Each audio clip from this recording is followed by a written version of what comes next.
Hello बच्चों, सृजन IAS sorry hello बच्चों, सृजन ऑनलाइन क्लासेस में आपका स्वागत है। आज हम आपको 40 क्वेश्चन जो जीएस के लिए बहुत ही महत्वपूर्ण होते हैं, लगभग सभी पेपरों में ये आ जाते हैं। तो चलते हैं, शुरू करते हैं। आपका क्वेश्चन नंबर 1।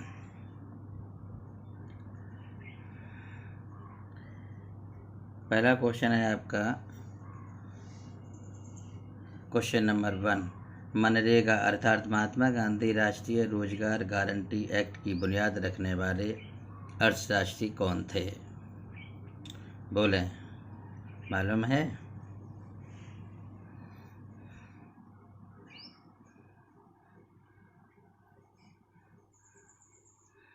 तो आंसर है आपका जिया ट्रीट। पहले का आंसर है आपका जिया ट्रीट। इन्होंने मनरेगा की सबसे पहले थीम रखी थी। किस प्रकार से मनरेगा का आधारशिला इन्होंने ही रखी थी, मतलब। चलते हैं next question. Question number 2। Question number 2 है आपका, वह उत्पाद कर जो समाज में नुकसान पहुंचाने वाले उत्पादों पर लगाया जाता है, जैसे शराब, तंबाकू आदि, उस कर को क्या कहते हैं? बोलें, क्या कहते हैं, बताएं। तो आंसर है आपका सिंटैक्स। सिंटैक्स ये उन वस्तुओं पर लगाया जाता है जो समाज में हानि पहुंचाते हैं। Next question.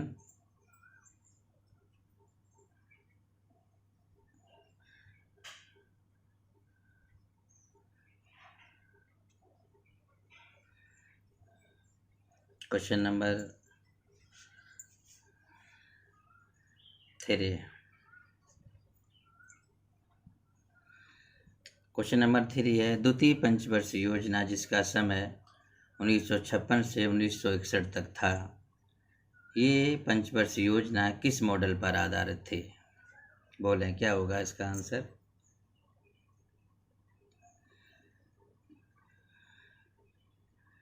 तो इसका आंसर है आपका पीसी महालनोबिस मॉडल।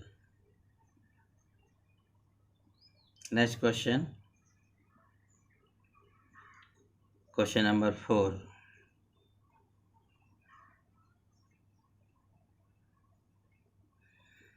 तीसरी पंचवर्षीय योजना जिसका कार्यकाल 1961 से 1966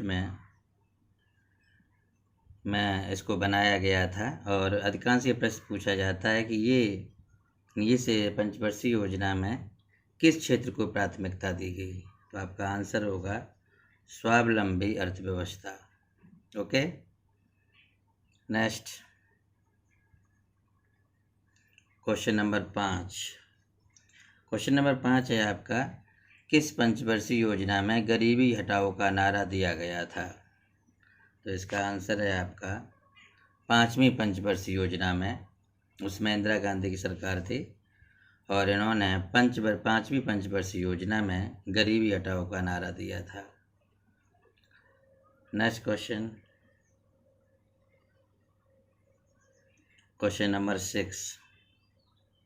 क्वेश्चन नंबर 6 है आपका, 7वीं पंचवर्षीय योजना जिसका काल 1985 से 1990 तक रहा है, यह योजना किस मॉडल पर आधारित थी? तो क्वेश्चन है आपका GW मिलर मॉडल पर ये आधारित थी। इसको हम वस्तु मजदूरी मॉडल के नाम से भी जानते हैं। Next question. अब है क्वेश्चन नंबर 7। लैंटाना घास या केतकी की घास की पत्तियों में से कौन सा जहरीला पदार्थ निकलता है जो भूमि को बंजर बना देता है? बोलें, 3 सेकंड आप लोगों को मिलेगा आंसर देने के लिए। बताएं।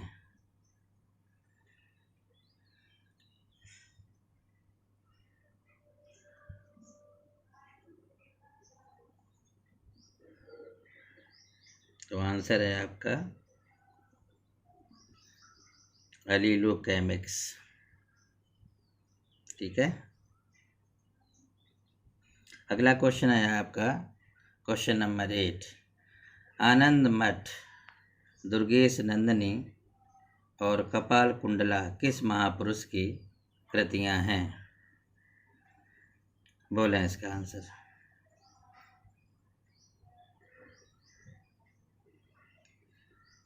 इसका आंसर है आपका बंकिम चंद्र चटर्जी।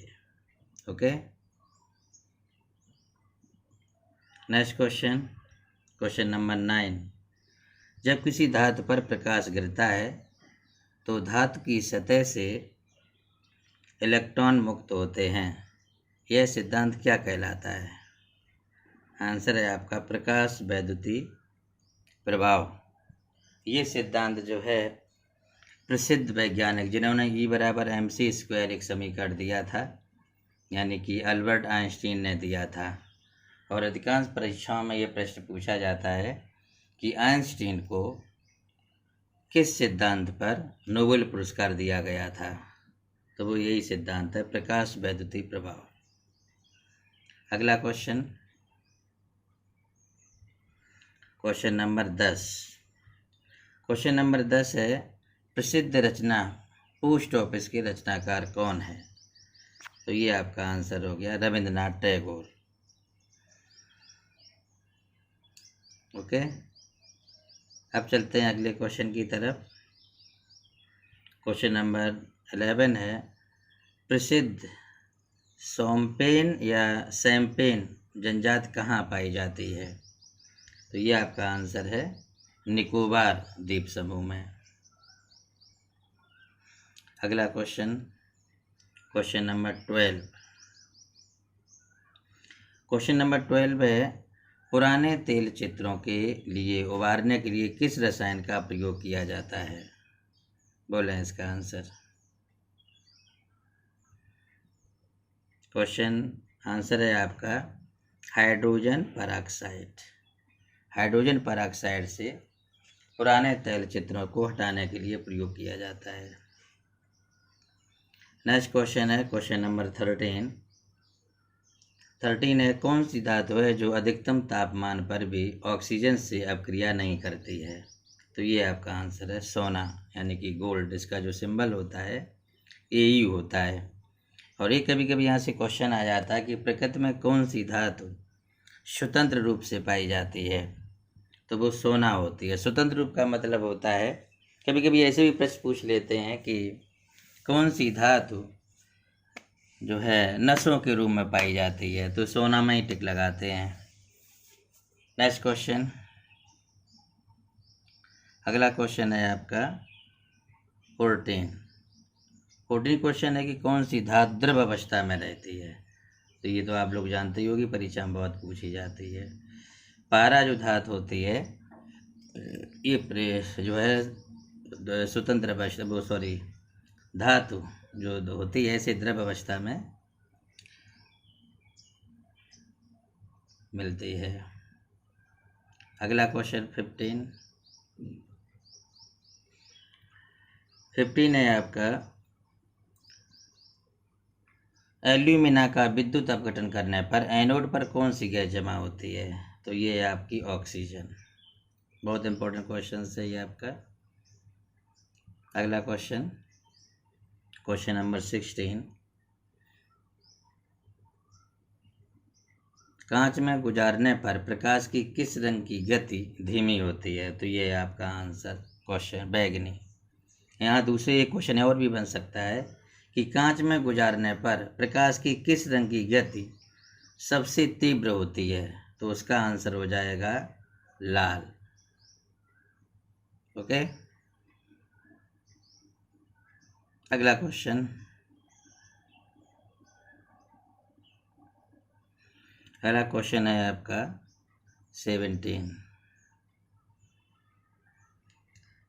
क्वेश्चन है आपका भारत के टाइगर मैन ऑफ इंडिया कौन है? तो ये राजस्थान के हैं कैलाश श्रृंखला। कैलाश श्रृंखला ने जो है टाइगर को बचाने के लिए बहुत प्रयास किए। उनके इन्हीं प्रयासों के लिए इनको भारत का टाइगर मैन ऑफ इंडिया के नाम से इनको जाना जाता है। ठीक है। अगला क्वेश्चन नंबर है आपका 18 क्वेश्चन नंबर है आपका कि भारत के वाटर मैन ऑफ इंडिया कौन है। तो इनको भी इनके पानी बचाने के प्रयास के लिए इनको भारत का वाटर मैन ऑफ इंडिया कहते हैं। नेक्स्ट क्वेश्चन है आपका 19 क्वेश्चन है बर्ड मैन ऑफ इंडिया के रूप में कौन महापुरुष प्रसिद्ध हैं। तो ये आपके जम्मू कश्मीर के डॉक्टर सलीम अली। इनको पक्षियों के अनुसंधान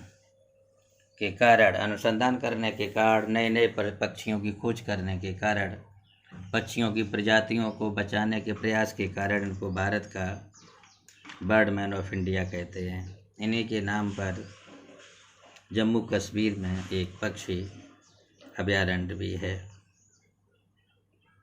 ओके, अगला क्वेश्चन है क्वेश्चन नंबर 20 है आपका कि 2021 को चीन किस वर्ष के रूप में मना रहा है।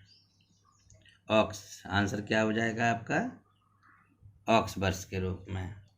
जैसा कि आप लोग जानते हैं कि चाइना अपने 12 महीनों के नाम 12 पशुओं के आधार पर मनाता है। तो अधिकांश क्वेश्चन आ जाता है कि वर्तमान वर्ष चीन किस रूप में मना रहा है। ओके,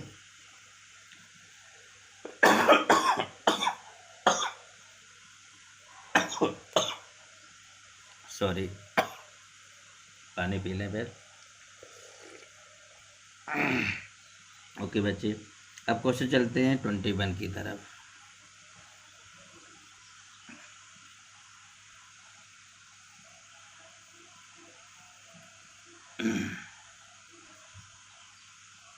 क्वेश्चन नंबर 20 है आपका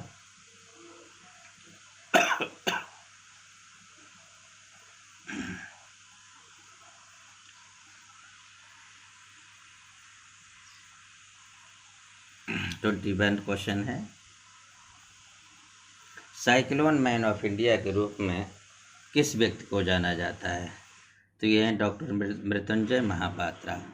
इनको भारत में साइक्लोन मैन ऑफ इंडिया के नाम से जानते हैं। नेक्स्ट है आपका question number 22, father of India radio astronomy के नाम से किसे जाना जाता है। तो ये आंसर है आपका गोविंद स्वरूप को, जो मुरादाबाद के रहने वाले हैं। अगला क्वेश्चन है आपका 23, ये बहुत इम्पोर्टेंट है आपका। चिपको आंदोलन 1973 में जो चलाया गया था उसके जनक कौन है। बोले तो आप देखेंगे जो ये आंदोलन चिपको आंदोलन जो चलाया गया था, इसमें लोग वृक्षों को बचाने के लिए वृक्षों से चिपक जाया करते थे। बोले क्या है आंसर इसका। इसका आंसर है आपका चंडी प्रसाद भट्ट को माना जाता है। इन्हीं चंडी प्रसाद भट्ट इस आंदोलन के नेता थे और इनको 1982 में मैग्सेसे अवार्ड दिया गया, जबकि 2004 में इनको पद्म विभूषण से इन्हें नवाजा गया था। इनके एक साथी और भी हैं, सुंदरलाल बहुगुणा। अगर आपके ऑप्शन में चंडी प्रसाद भट्ट नहीं आता है तो हम सुंदरलाल बहुगुणा को इस क्वेश्चन के उत्तर में चुनते हैं। अगला क्वेश्चन है आपका 24। अब जैसे 24 जो क्वेश्चन है आपका, ये भी चिपको आंदोलन की तरह है। चिपको आंदोलन ये उत्तराखंड में यानी कि उत्तर भारत में चलाया गया था, जबकि ये एप्को आंदोलन है ये दक्षिण भारत के राज्य कर्नाटक यानी कि उत्तरी कर्नाटक में चलाया गया था। यहाँ पर भी लोग पेड़ पौधों को बचाने के लिए उनसे जो है लिपट जाया करते थे। यहाँ पर इस आंदोलन को लीड किया था पांडुरंग हेगड़े ने। नेक्स्ट है आपका क्वेश्चन नंबर 25। ये इम्पोर्टेंट क्वेश्चन है अंतर्राष्ट्रीय स्तर पर भी इसको ये बर्ड उइगर मुसलमानों का भी मुद्दा बहुत ज़्यादा उठा था। तो क्वेश्चन है आपका, उइगर मुसलमानों का संबंध किस देश से है? तो ये आपका चाइना।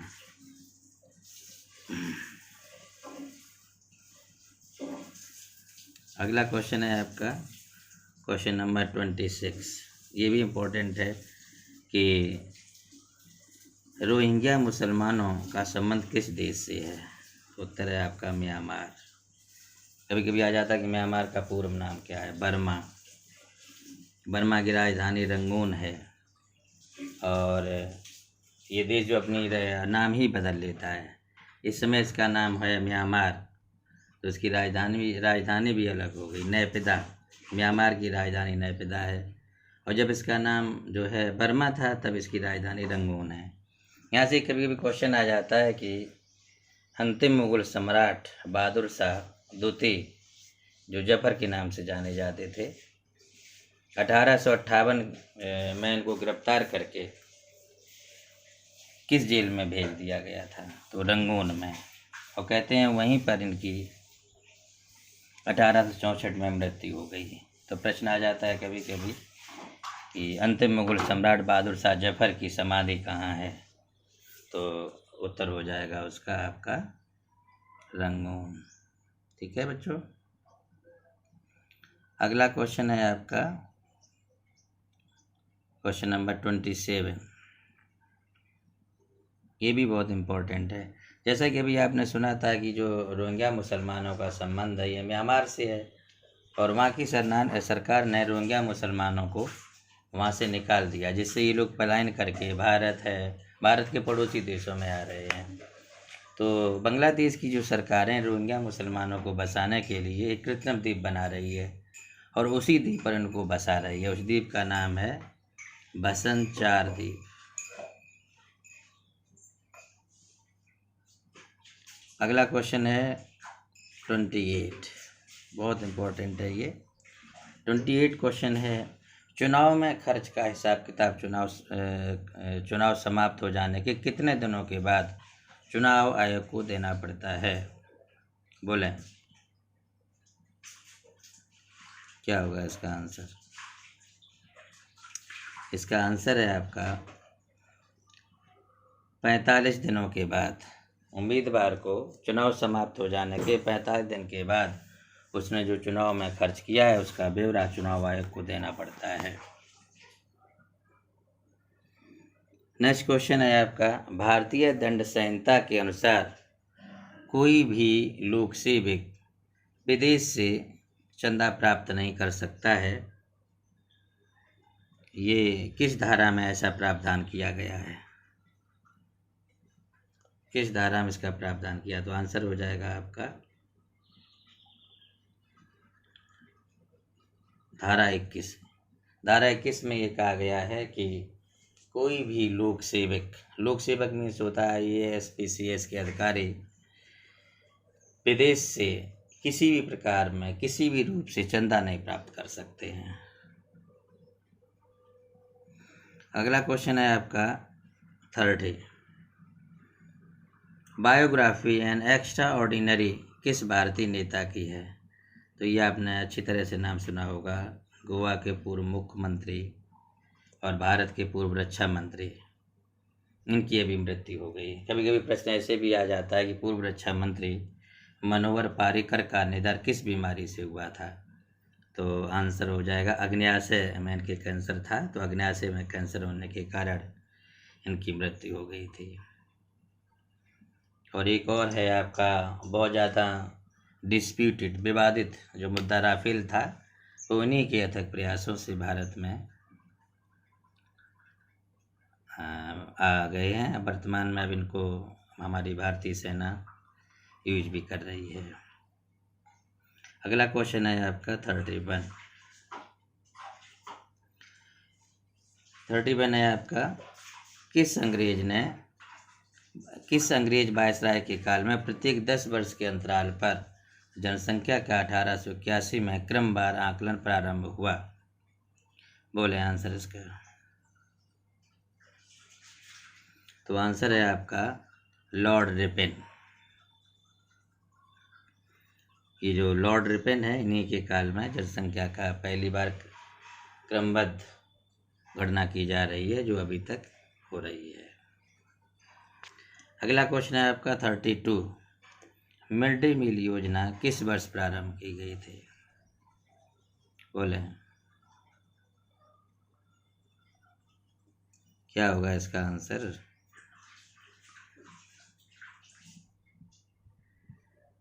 तो इसका आंसर है 1995 से मिड डे मील योजना चलाई जा रही है। अगला क्वेश्चन नंबर है आपका 33। बंधन एक्सप्रेस और मैत्री एक्सप्रेस रेलगाड़ियाँ किन दो पड़ोसी देशों के बीच में चल रही हैं? तो ये तो आपको अच्छी तरह मालूम होगा, भारत और बांग्लादेश। समझौता एक्सप्रेस अभी बंद चल रही है, जो भारत और पाकिस्तान के बीच में चल रही थी। समझौता एक्सप्रेस को अटल बिहारी वाजपेयी के समय में ये शुरू किया गया था, परंतु बहुत ज़्यादा आतंकवादी गतिविधियों को सह देने के कारण भारत ने इसे अभी रद्द कर रखा है। चलो अब आगे चलते हैं। Question number 34। सर्वप्रथम दादा भाई नौरोजी ने 1867 में, क्योंकि 1868 लिखा रहता है, ध्यान ना दें इस पर।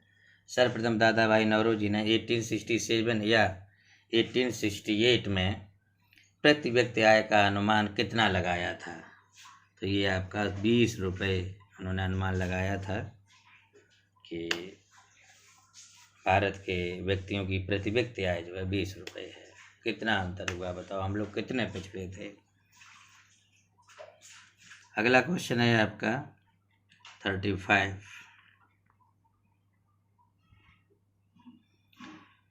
प्रसिद्ध धन के बहिर्गमन का सिद्धांत का प्रतिपादन किसने किया था? बहिर्गमन का सिद्धांत का मतलब होता है, इसका जो आंसर है दादा भाई नौरोजी ने दिया था।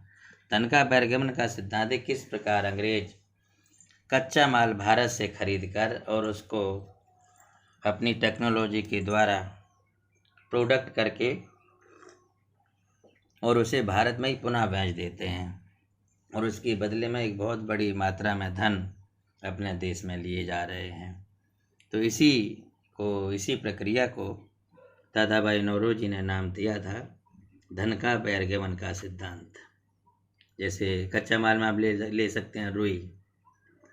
अंग्रेज जो है भारत में रुई खरीद करके अपने यहाँ ले जाते हैं। रुई मीन्स कॉटन खरीद कर अपने यहाँ लेके जाते हैं, उन्हीं से कपड़े बना के भारत में उनको पुनः बेच देते थे 5 रुपये के बदले में। मान लो 1 रुपये अगर 5 रुपये का 1 किलो अगर 5 रुपये का कॉटन है, और उससे कपड़े बन जाएंगे कम से कम 500 रुपये के।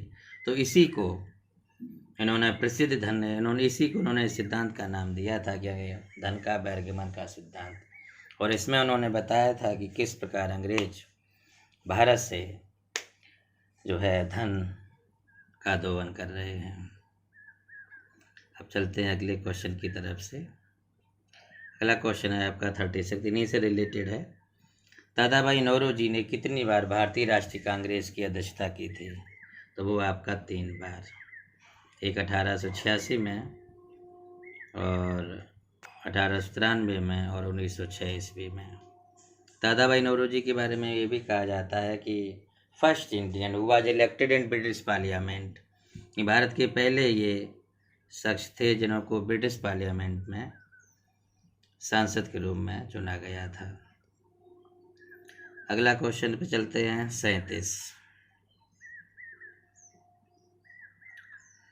37 का क्वेश्चन है। 1857 की क्रांति पर सर्वप्रथम कलम चलाने वाले शख्स विद्वान सर सैयद अहमद खां ने किस पुस्तक की रचना की थी? तो पुस्तक का नाम है आपका असबाब बगावते हिंद। ये ऐसे भी आ सकता है कि 1857 की क्रांति पर सबसे पहले कलम चलाने वाले भारतीय विद्वान कौन थे? तो आप आंसर कर सकते हैं सर सैयद अहमद खां। ओके, अब चलते हैं अगले क्वेश्चन की तरफ। मालगुडी डेज तो सुने ही होंगे आपने, R.K. नारायण की किताब है। इस किताब में मालगुडी डेज में विभिन्न समाज की विभिन्न प्रकार की कहानियों का वर्णन किया गया है। इसके जो लेखक हैं R.K. नारायणन है। ओके, नेक्स्ट है आपका 39, राष्ट्रीय शिक्षा दिवस प्रथम शिक्षा मंत्री मौलाना अबुल कलाम आज़ाद के जन्मदिन पर मनाते हैं, वो किस तारीख को है? बोले क्या होगा इसका आंसर? अच्छा, शिक्षक दिवस कब मनाते हैं? शिक्षक दिवस बनाते हैं 5 सितंबर को। हमारे जो पहले उपराष्ट्रपति थे डॉक्टर राधाकृष्णन, वो शिक्षक दिवस है 5 सितंबर। अब इस क्वेश्चन में आपके यहाँ कि राष्ट्रीय शिक्षा दिवस कब मनाते हैं, तो जो पहले हमारे शिक्षा मंत्री थे मौलाना अबुल कलाम आज़ाद, इनके जन्मदिन को शिक्षा दिवस के रूप में मनाते हैं।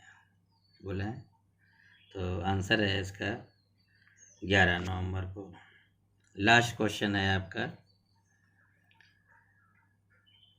प्रसिद्ध ग्रंथ, बहुत फेमस है, प्रसिद्ध ग्रंथ दास कैपिटल के लेखक कौन है? तो Karl Marx. Okay, Karl Marx के लेखक हैं। ओके बच्चों, ये 40 क्वेश्चंस हैं, बहुत महत्वपूर्ण हैं, इनको रट लें और लाइक करें, शेयर करें और चैनल को सब्सक्राइब भी कर लें ताकि कोई वीडियो अपलोड करेंगे तो आपको तुरंत मिल जाए। अब हम आपको PCS की जो है टेस्ट सीरीज शुरुआत करने वाले हैं। PCS है, पटवारी, ये सब आपको मिलेगी, तो चैनल को सब्सक्राइब कर लें ताकि आप समय से उसका नोटिफिकेशन आपको मिल जाए। ओके, चलो, ओके, थैंक यू।